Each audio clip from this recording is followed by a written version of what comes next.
2024 பார்த்தீங்கன்னா large cap itself has delivered close to about 30% and mid and small cap has delivered close to about 60 to 65% returns 1 year 2024 மட்டும் கொடுத்திருக்கு. அப்போ ஆவரேஜா நம்ம expect பண்ணக்கூடிய returns மார்க்கெட்ல இருந்து பாத்தீங்கன்னா அரௌண்ட் ஒரு 12%. இங்க 30% ஒரு லார்ஜ் கேப் இண்டெக்ஸே கொடுத்திருக்கு அப்படின்னா கிட்டத்தட்ட 2.5 மடங்கு கூட கொடுத்திருக்கு இல்லையா? ஸோ அது இந்த மாதிரி தான் உங்களுக்கு கரெக்ஷன் ஆகி தான் அது மாடரேட் ஆகும். ஸோ ஆனால் இந்த அளவுக்கு ஒரு 15% கரெக்ஷன்ங்கிறது லாஸ்ட் 3 to 4 இயர்ஸ்ல இன்வெஸ்ட் பண்ண இன்வெஸ்டர்ஸ் கூட இதை கோ த்ரூ பண்ணல. இப்போ அந்த இன்வெஸ்டர்ஸ் கூட இது ஒரு புது ஒரு விஷயமா இருக்கும் இந்த மாதிரியான மார்க்கெட் வாலட்டிலிட்டியை பார்க்கும்போது. ஏன்னா அவங்கள பொறுத்தவரைக்கும் என்ன நினைச்சுட்டு இருப்பாங்கன்னா ஈக்விட்டி மார்க்கெட்னாலே ஒரு அப் சைடில் மட்டும்தான் மூவ் ஆகும், டவுன் சைடில் வராது அப்படிங்கிற மாதிரி அந்த எக்ஸ்பெக்டேஷன்ஸோட அந்த புரிதலோட நிறைய இன்வெஸ்டர்ஸ் மார்க்கெட்டுக்குள்ள வந்திருந்தாங்க. உங்க மார்க்கெட்டை பொறுத்த வரைக்கும் இன்னொரு முக்கியமான விஷயம் என்னன்னா volatility is temporary and growth is permanent. So இது நம்ம புரிஞ்சுக்கணும். மார்க்கெட்டை பொறுத்த வரைக்கும் market will react to all kind of events. எல்லா ஈவெண்ட்ஸ்க்கும் மார்க்கெட் ரியாக்ட் பண்ணும். But market will not fail to bounce back and it will not fail to breach the previous highs. இது நம்ம புரிஞ்சுக்கிட்டு நம்ம இன்வெஸ்ட்மெண்ட் ஜேர்னியை ஸ்டார்ட் பண்ணால் பெட்டராக இருக்கும். மார்க்கெட்டோட 1980லேருந்து 2024 வரைக்கும் உண்டான மார்க்கெட்டோட பர்ஃபார்மன்ஸ் இது நீங்கள் பார்த்தீங்கன்னா ஒரு விஷயம் க்ளீனாக புரிஞ்சுக்கலாம். எவ்ரி 44 வருஷத்தில் only 4 out of 44 calendar years market has decline less than 10%. அப்படின்னா 44 வருஷத்தில் வெறும்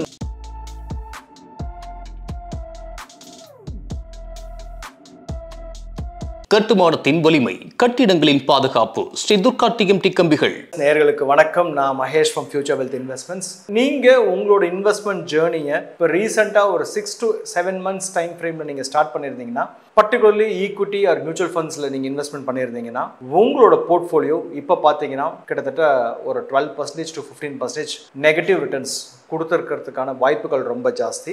இப்போ என்னடா பண்ணுறது அப்படிங்கிற மாதிரி ஒரு கன்ஃபியூஷன் உங்களுக்கு வரலாம். நீங்கள் மட்டும் இல்லைங்க, உங்களை மாதிரி நிறைய இன்வெஸ்டர்ஸ்க்கு இந்த குழப்பம் இருக்குது.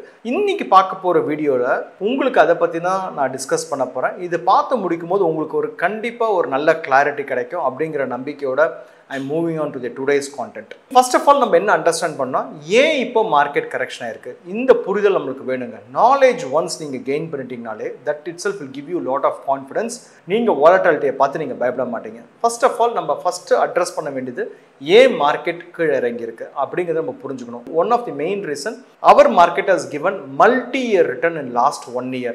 2024 பார்த்தீங்கன்னா large cap itself has delivered close to about 30% and mid and small cap has delivered close to about 60 to 65% returns 1 year 2024 மட்டும் கொடுத்திருக்கு. அப்போ ஆவரேஜா நம்ம எக்ஸ்பெக்ட் பண்ணக்கூடிய ரிட்டர்ன்ஸ் மார்க்கெட்ல இருந்து பாத்தீங்கன்னா அரௌண்ட் ஒரு 12%. இங்க 30% ஒரு லார்ஜ் கேப் இண்டெக்ஸே கொடுத்திருக்கு அப்படின்னா கிட்டத்தட்ட 2.5 மடங்கு கூட கொடுத்திருக்கு இல்லையா? ஸோ அது இந்த மாதிரி தான் உங்களுக்கு கரெக்ஷன் ஆகி தான் அது மாடரேட் ஆகும். இது one of the main reason. Second, நம்மளோட மார்க்கெட் பார்த்தீங்கன்னா கொஞ்சம் ஓவர் வேல்யூடாக இருக்குது, அதனால இந்த கரெக்ஷன்ஸ் ஆகிட்டு இருக்கு. தேர்ட் ரீசன் என்னன்னு பார்த்தீங்கன்னா நம்மளோட லாஸ்ட் குவார்ட்டர் ரிசல்ட்ஸ் கொஞ்சம் வீக்காக இருக்கு. ப்ரீவியஸ் குவார்ட்டரை விட கொஞ்சம் கம்மியாக டெலிவர் ஆகிருக்கு கார்பரேட்டோட ரிசல்ட் ஆர் ஏர்னிங்ஸ் பார்த்தீங்கன்னா, அதனால மார்க்கெட் கொஞ்சம் ஸ்லோ டவுன் ஆயிருக்கு. Fourth, geo political tension. And fifth பார்த்தீங்கன்னா FIs are continuously selling and their exiting from our market. இந்த ஒரு 5 ரீசன்னால தான் மார்க்கெட் இப்போ கொஞ்சம் இறங்கி இருக்கு. ஒரு 13 to 15% கரெக்ஷன் ஆனதுக்கு ரீசன் இதெல்லாம் தான். இது லாஸ்ட் 45 வருஷத்துல இதுதான் ஃபர்ஸ்ட் டைம் நடந்திருக்கா அப்படின்னு கேட்டீங்கன்னா நோ.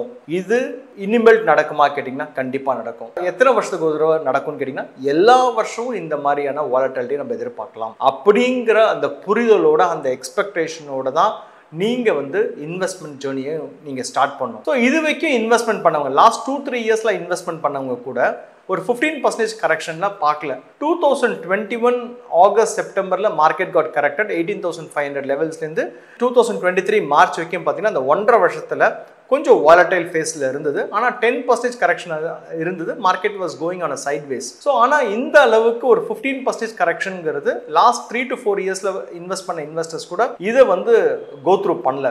இப்போ அந்த இன்வெஸ்டர்ஸ் கூட இது ஒரு புது ஒரு விஷயமா இருக்கும் இந்த மாதிரியான மார்க்கெட் வாலட்டிலிட்டியை பார்க்கும்போது. ஏன்னா அவங்கள பொறுத்தவரைக்கும் என்ன நினைச்சிட்டு இருப்பாங்கன்னா ஈக்விட்டி மார்க்கெட்னாலே ஒரு அப் சைடில் மட்டும்தான் மூவ் ஆகும், டவுன் சைடில் வராது அப்படிங்கிற மாதிரி அந்த எக்ஸ்பெக்டேஷன்ஸோட அந்த புரிதலோட நிறைய இன்வெஸ்டர்ஸ் மார்க்கெட்டுக்குள்ள வந்திருந்தாங்க. இன்னைக்கு இந்த வாலட்டாலிட்டி வந்து அவங்களுக்கே கூட ஒரு புதுசான ஒரு எக்ஸ்பீரியன்ஸை கொடுக்கும். இப்போ நம்ம என்னெல்லாம் பண்ணணும் அப்படிங்கிறதையும் நான் உங்களுக்கு சொல்கிறேன். அண்ட் செகண்ட் திங், மார்க்கெட்டு நான் சொன்ன மாதிரி லாஸ்ட் 40-45 இயர்ஸில் மார்க்கெட்டை பொறுத்த வரைக்கும் இது ரொம்ப ஃப்ரீக்வெண்ட்டாக நடக்கிற ஒரு விஷயம் தான். நீங்கள் புது இன்வெஸ்டராக இருக்கும்போது உங்களுக்கு இது புதுசான ஒரு எக்ஸ்பீரியன்ஸாக இருக்கும். இப்போ நான் ஒரு 3-4 ஸ்லைடு காட்டுறேன் உங்களுக்கு. அதை பார்க்கும்போது இதெல்லாம் கடந்து போகிற ஒரு விஷயம் தான் மார்க்கெட்டை பொறுத்த வரைக்கும். உங்கள் மார்க்கெட்டை பொறுத்த வரைக்கும் இன்னொரு முக்கியமான விஷயம் என்னென்னா, volatility is temporary and growth is permanent. So இது நம்ம புரிஞ்சுக்கணும். மார்க்கெட்டை பொறுத்த வரைக்கும் market will react to all kind of events. எல்லா ஈவெண்ட்ஸ்க்கும் மார்க்கெட் ரியாக்ட் பண்ணும். But market will not fail to bounce back and it will not fail to breach the previous highs. இது நம்ம புரிஞ்சுக்கிட்டு நம்ம இன்வெஸ்ட்மெண்ட் ஜேர்னியை ஸ்டார்ட் பண்ணால் பெட்டராக இருக்கும். அண்ட் இப்போ நான் ஒரு ஸ்லைடாக காட்டுறேன். பாஸ்ட் டேட்டாவை பார்க்கும்போது it will give you lot of confidence in you. மார்க்கெட்டோட 1980 2024 வரைக்கும் உண்டான மார்க்கெட்டோட பர்ஃபார்மன்ஸ் இது நீங்கள் பார்த்தீங்கன்னா ஒரு விஷயம் க்ளீனாக புரிஞ்சுக்கலாம். எவ்ரி 44 வருஷத்தில் only 4 out of 44 calendar years market has decline less than 10%. அப்படின்னா 44 வருஷத்தில் வெறும் 4 வருஷம்தான் மார்க்கெட்டு 10%க்கு கம்மியாக கீழே விழுந்தது. பார்த்தீங்கன்னா உங்களுக்கு கிட்டத்தட்ட 4 வருஷம் தான். அப்போ 40 வருஷமுமே மார்க்கெட் பார்த்தீங்கன்னா 10%க்கு மேலே அட்லீஸ்ட் ஒரு வாட்டியாவது இன்ட்ரா இயரில் ஃபாலுங்கிறது குவைட் காமன். இங்கே நீங்கள் பாருங்களேன், பெரிய பெரிய ஃபால் பாருங்கள். 2008 -60% ஃபால் ஆயிருக்கு, 2009 -21, அண்ட் 2011 -26, 2020 again 38% ஃபால். இதெல்லாம் குவைட் காமன். எந்த வருஷத்துலலாம் மார்க்கெட் வந்து 10% கீழே ஃபால் ஆயிருக்குன்னு பார்த்தீங்கன்னா 1984 -9%, 2014 -7%, 2017 -4%, அண்ட் 2023 -7%. ஸோ வெறும் 4 தடவை தான் நான் சொன்ன மாதிரி லாஸ்ட் 44 இயர்ஸில் 10% கீழே ஃபால் ஆயிருக்கு. So despite such a big fall, market has moved from 100 points to 86,000 points Sensex last 44-45 இயர்ஸில். கிட்டத்தட்ட 34 மடங்கு மேலே ரிட்டர்ன்ஸ் கொடுத்துருக்கு லாஸ்ட் 30 வருஷத்துலங்க. கிட்டத்தட்ட average return of equity is around 15.5% as far as Indian equity market is concerned. இந்த volatility face நம்ம undergo பண்ணி தான் ஆகணும். அண்ட் இதெல்லாம் குவைட் காமன். அதுதான் இந்த சார்ட் நம்மளுக்கு புரிய வைக்குது. நம்ம இப்போ முன்னாடி பார்த்தோம் இல்லையா, 44 வருஷத்தில் வெறும் 4 வருஷம் தான் மார்க்கெட் வந்து 10% கீழே விழாமல் இருந்ததுன்னு சொல்லி.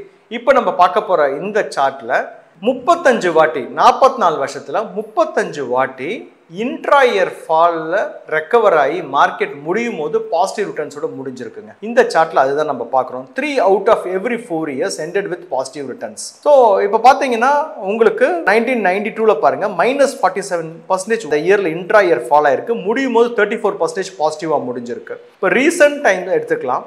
ரீசெண்ட் டைம் பார்த்துக்கிட்டிங்கன்னா நீங்கள் வந்து கோவிட் டைமில் பாருங்கள் 38% மார்க்கெட் ஃபால் ஆயிருக்கு, ஆனால் முடியும் போது 16% பாசிட்டிவாக முடிஞ்சிருக்கு. 2023 -7% மார்க்கெட் ஃபால் ஆயிருக்கு, 19% பாசிட்டிவாக முடிஞ்சிருக்கு. 2021 -10% மார்க்கெட் கரெக்ஷன் ஆயிருக்கு, முடியும் போது 22% பாசிட்டிவாக முடிஞ்சிருக்கு பாருங்க. அப்போ 3 out of every 4 years market வந்து பார்த்தீங்கன்னா அந்த இன்ட்ரா இயர் ஃபாலை வந்து ரெக்கவர் பண்ணிடுது அந்த இயர் முடியறதுக்குள்ள. அப்படிங்கிறது நமக்கு க்ளீனாக புரியுது. இன்னொரு முக்கியமான விஷயம் நீங்கள் தெரிஞ்சுக்கணும். இது என்னன்னு பார்த்தீங்கன்னா ட்ரா டவுன் அண்ட் ரெக்கவரி ஃபேஸ்க்கு நார்மலாக எவ்வளோ டைம் எடுக்கும் அப்படிங்கிறது நமக்கு தெரிஞ்சுக்கணும். ஈக்விட்டி மார்க்கெட் தான் இந்த ட்ரா டவுன் டு ரெக்கவரி ஃபேஸில் வந்து குயிக்காக வந்து ரீபவுண்ட் ஆகிறது பார்த்தீங்கன்னா ஈக்விட்டி பேஸ்ட் இன்வெஸ்ட்மெண்ட்ஸ் தான். வேற கோல்டும் real estate take long time to recover from the drawdown. இப்போ இங்கே பார்த்தீங்கன்னா உங்களுக்கு தெரியும் ஆவரேஜ் டைம் பாருங்கள் 2 years and 4 months உங்களுக்கு ஆவரேஜாக வந்து equity market is getting recovered. And longest phase எப்போன்னு பார்த்தீங்கன்னா செப்டம்பர் 1994 டு ஜூலை 1999. அப்போ பார்த்தீங்கன்னா 4 years and 10 months ஆயிருக்கு. அதுக்கு அடுத்தது பார்த்தீங்கன்னா உங்களுக்கு பிப்ரவரி 2000லேருந்து ஜான் 2004 வரைக்கும் 3 years and 10 months ஆயிருக்குங்க. ஸோ ஆவரேஜ் ரெக்கவரி டைம் பார்த்தீங்கன்னா 2 years and 4 monthsக்குள்ள உங்களுக்கு வந்து ஆவரேஜாக ரெக்கவர் ஆகிடுது. அண்ட் மினிமம் ரெக்கவரி டைம் வந்து 8 months, மேக்ஸிமம் வந்து 4 years and 10 months. ஏன் இந்த ட்ரா டவுன் அண்ட் ரெக்கவரி காட்டுறேன்னா உங்களுக்கு அந்த கான்ஃபிடன்ஸ் கிடைக்கும். இன்னைக்கு மார்க்கெட் வாலட்டைலாக இருந்தால் கூட இதுவும் கடந்து போகும், குயிக்காக வந்து மார்க்கெட் ரீபவுண்ட் ஆகி பழைய ஹைஸை பிரேக் பண்ணி போகும் அப்படிங்கிறது நம்மளுக்கு ஒரு கிளாரிட்டி கிடைக்கும். அண்ட் மார்க்கெட்டை பொறுத்த வரைக்கும் every 10 years once 25 to 30% correction நம்ம எதிர்பார்க்கலாம். இதெல்லாம் எதிர்பார்த்து தான் நீங்கள் வந்து மார்க்கெட்டுக்குள்ளே இன்வெஸ்ட்மெண்ட் பண்ணணுங்க. இப்போ நீங்கள் வந்து இந்த ஸ்லைட்ஸ்லாம் பார்த்ததுக்கு அப்புறமா உங்களுக்கு இப்போ ஓரளவுக்கு கான்ஃபிடன்ஸ் கிடைச்சிருக்கும். மார்க்கெட் பொறுத்த வரைக்கும் வாலட்டாலிட்டிங்கிறது ரொம்ப ரொம்ப நார்மலான ஒரு விஷயம் தான். இது நமக்கு மட்டும் நடக்கிற ஒரு விஷயம் இல்லை, எல்லாருக்குமே நம்மள மாதிரி எல்லா இன்வெஸ்டர்ஸ்க்குமே நடக்கிற ஒரு விஷயம் தான் அப்படிங்கிறது இப்போ நம்மளுக்கு புரிஞ்சிருக்கும். செகண்ட், இப்போ நம்ம என்னெல்லாம் பண்ணணும், இந்த மாதிரியான வாலடைல் கண்டிஷன்ஸ் இருக்கும்போது நம்ம என்ன பண்ணணும் அப்படிங்கிறத சொல்கிறேன். நீங்கள் எஸ்ஐபி பண்ணிக்கிட்டு இருக்கீங்கன்னா கண்டிப்பாக உங்களோட எஸ்ஐபியை இன்க்ரீஸ் பண்ண வேண்டிய டைம் இதுதான். அண்ட் செகண்ட் திங், உங்ககிட்ட லம்சம் இருக்குன்னா உங்களோட லம்சம் அமௌண்ட்டை எஸ்டிபி ரூட்டில் நீங்கள் கொண்டு போங்க. டெஃபினட்டாக வந்து திஸ் வில் ஹெல்ப். இப்போது உங்கள் கையில் வந்து ஒரு 10 லட்ச ரூபா லம்சம் இருக்குது அப்படின்னா ஒரு 35% ஆஃப் தட் லம்சம் ஒரு 3.5 lakhs இல்லை 4 lakhs இப்போ வந்து நீங்கள் டைரெக்டாக மார்க்கெட்டுக்குள்ளே புஷ் பண்ணலாம். பேலன்ஸ் இருக்க மணியை எஸ்டிபி ரூட்டில் கொண்டு போயிட்டே இருங்க. இங்கேருந்து ஒரு 5 to 10% மார்க்கெட் கரெக்ஷன் ஆச்சுன்னா that will create an another opportunity. அப்போ நீங்கள் ஒரு 1 lakh or 2 lakh அந்த இடத்துல போட்டு நீங்கள் ஆவரேஜ் பண்ணுறதுக்கு உங்கள் கையில் மணி இருக்கும். தேர்ட் திங், நீங்கள் பண்ண வேண்டிய விஷயம் என்னன்னா, ஏதாவது ஒரு ஃபண்டை டார்கெட் பண்ணுங்க. அந்த ஃபண்டில் யூனிட்ஸை நீங்கள் இன்க்ரீஸ் பண்ணுறதுக்கு நீங்கள் ட்ரை பண்ணுங்க. அண்ட் ஃபோர்த், தயவு செய்து ஃபின் இன்ஃப்ளூயன்சஸை ஃபாலோவே பண்ணாதீங்க. ஃபின் இன்ஃப்ளூயன்சஸை ஃபாலோ பண்ணிங்கன்னா they are the ones who create noises in the market. அவங்கள பொறுத்த வரைக்கும் அவங்க வியூஸுக்காக தான் அவங்களோட சேனலே ரன் பண்ணுறாங்க. Please talk to your financial advisor. He will give you the clear picture what's happening in the market அப்படிங்கிற உங்களுக்கு ஒரு அளவுக்கு ஐடியா கிடைக்கும். ஃபிஃப்த், ரொம்ப ரொம்ப முக்கியமான ஒரு கேள்வி உங்ககிட்ட நான் விட்டுட்டு போகணும்னு நான் பார்க்குறேன். இங்கேருந்து மார்க்கெட்டு இப்போ நம்ம வாலட்டிலிட்டியை பார்க்குறோம். இப்போது ஒரு ஃபிஃப்த் பாயிண்ட் அண்ட் இது ஒரு கொஷினாகவே நான் உங்ககிட்ட விட்டுட்டு போகணும்னு நான் நினைக்கிறேன். இந்த கொஷின் நீங்கள் ஆன்சரை கண்டுபிடிச்சிட்டீங்கன்னா நீங்கள் ஒரு மெச்சூர்ட் இன்வெஸ்டர் ஆகிடுவீங்க. நான் கேட்க போகிற கேள்வி என்னன்னு பார்த்தீங்கன்னா, நீங்கள் இன்வெஸ்ட்மெண்ட்ஸ் பண்ணிட்டீங்க இல்லை பண்ணணும்னு நீங்கள் நினச்சிட்டு இருக்கீங்க. இப்போது மார்க்கெட்ஸ் ஆர் அரௌண்ட் 23,500 லெவல்ஸ் இருக்குது. இங்கேருந்து மார்க்கெட்டு கீழே கரெக்ஷன் ஆச்சுன்னா ஆர் கீழே விழுந்ததுன்னா இல்லை கரெக்ஷன் ஆச்சுன்னா மேக்ஸிமம் இங்கேருந்து ஒரு 10% கரெக்ஷன் ஆகிறதுக்கான வாய்ப்புகள் ஜாஸ்தி. அப்போது கிட்டத்தட்ட ஒரு 2000 பாயிண்ட்ஸ் இங்கேருந்து கீழே போகிறதுக்கான chances are very very high. நான் முன்னாடியே சொன்ன மாதிரி இந்தியன் ஈக்விட்டி மார்க்கெட்டை பொறுத்த வரைக்கும் last 45 years it has delivered close to about 15% returns. அந்த 15% ரிட்டர்ன்ஸில் இங்கேருந்து மார்க்கெட் மேலே ரீபவுண்ட் ஆகி போக ஆரம்பிச்சதுன்னா அப்சைட் பொட்டென்ஷியாலிட்டி பார்த்தீங்கன்னா கிட்டத்தட்ட இங்கேருந்து ஒரு 8 வருஷத்துல மார்க்கெட் 25,000 பாயிண்ட்ஸ்லேருந்து 1 lakh பாயிண்ட்ஸ் போகிறதுக்கான possibilities are very very high. நீங்கள் எதை பார்க்குறீங்கிறத பொறுத்து தான் உங்களோட வெல்த் கிரியேஷன் இருக்குது. நீங்கள் ஒரு மெச்சூர்ட் இன்வெஸ்டர் ஆயிட்டீங்களா இல்லையாங்கிறது நீங்கள் எதை பார்க்குறீங்கிறத பொறுத்தா இருக்குது. Short term noises will always be there, but ignore this short term noises if you want to create immense wealth for you and to your family. So இன்னைக்கு பார்த்த இந்த வீடியோவில் உங்களுக்கு ஓரளவுக்கு இப்போ ஐடியா கிடைச்சிருக்கும். மார்க்கெட்டோட வாலட்டிலிட்டியை பார்த்து நம்ம கவலைப்படக்கூடாது. We have to stick towards our SIPs and நம்மளோட கோல்ஸ் ஐடென்டிஃபை பண்ணி நம்ம இன்வெஸ்ட்மெண்ட் பண்ணும்போது இந்த வாலட்டிலிட்டி இந்த நாய்ஸஸ்லாம் நம்ம இக்னோர் பண்ண முடியும். அண்ட் அதே மாதிரி don't listen to any of the fin influencers who are running their channel just to create views and sensations. So இதெல்லாம் நீங்கள் ஃபாலோ பண்ணிங்கன்னா ரொம்ப சூப்பராக இருக்கும். இது கூட இன்னொரு விஷயமும் சொல்கிறேன், உங்களோட போர்ட்ஃபோலியோ ரெகுலராக செக் பண்ணுற ஹேபிட்லேருந்து நீங்கள் வெளில வரணும். உங்களுக்கு மொபைல் ஆப் இருக்குங்கிறதுக்காக நீங்கள் வந்து டெய்லி வந்து அந்த மொபைல் ஆப்பை பார்க்கணுங்கிற அவசியம் இல்லை. மாதத்துக்கு ஒரு தடவையோ இல்லை 3 months ஒன்ஸோ நீங்கள் பார்த்தீங்கன்னா போதும். நீங்கள் டெய்லி பார்க்கறனால எதுவுமே மாற போகிறதில்ல. இதுவும் மீறி உங்களுக்கு டெம்டேஷனை கண்ட்ரோல் பண்ண முடியல அப்படின்னா தயவுசெய்து அந்த மொபைல் ஆப்பை நீங்கள் வந்து அன்இன்ஸ்டால் பண்ணுறது பெட்டராக இருக்கும். மாதத்துக்கு ஒரு தடவை உங்களுக்கு வர வெல்த் ரிப்போர்ட்டை நீங்கள் ஃபாலோ பண்ணால் போதும். அண்ட் இது மட்டும் இல்லாமல் எவ்ரி இயர் ஆன் இயர் உங்களோட போர்ட்ஃபோலியோ நீங்கள் கண்டிப்பாக ரிவ்யூ பண்ணுங்கள். இதெல்லாம் நீங்கள் ஃபாலோ பண்ணி பாருங்கள். உங்களோட வெல்த் கிரியேஷன் ரொம்ப ரொம்ப ஈஸியாக இருக்கும், ஹேசல் ஃப்ரீயாக இருக்கும். அண்ட் எல்லாத்துக்கும் மேலே ஃபினான்ஷியல் அட்வைசரோட நீங்கள் ட்ராவல் பண்ணி பாருங்கள். உங்களோட வெல்த் கிரியேஷன் உங்களோட நாலேஜே இல்லாமல் நடக்கிற மாதிரி நீங்கள் மாற்ற முடியுங்க. அண்ட் வித் தட் நோட், இன்னைக்கு பார்த்த வீடியோ உங்களுக்கு பயனுள்ளதாக இருந்திருக்கும் நான் நினைக்கிறேன். இன்னொரு இன்ட்ரெஸ்டிங் வீடியோவில் கூடிய சீக்கிரம் சந்திப்போம். Thank you so much. வாழ்க வளமுடன் and keep prospering. இந்த வீடியோ உங்களுக்கு பிடிச்சிருந்தா லைக் பண்ணுங்க, ஷேர் பண்ணுங்க, கமெண்ட் பண்ணுங்க. மறக்காம பெல் பட்டனை கிளிக் பண்ணிட்டு சப்ஸ்கிரைப் பண்ணிடுங்க.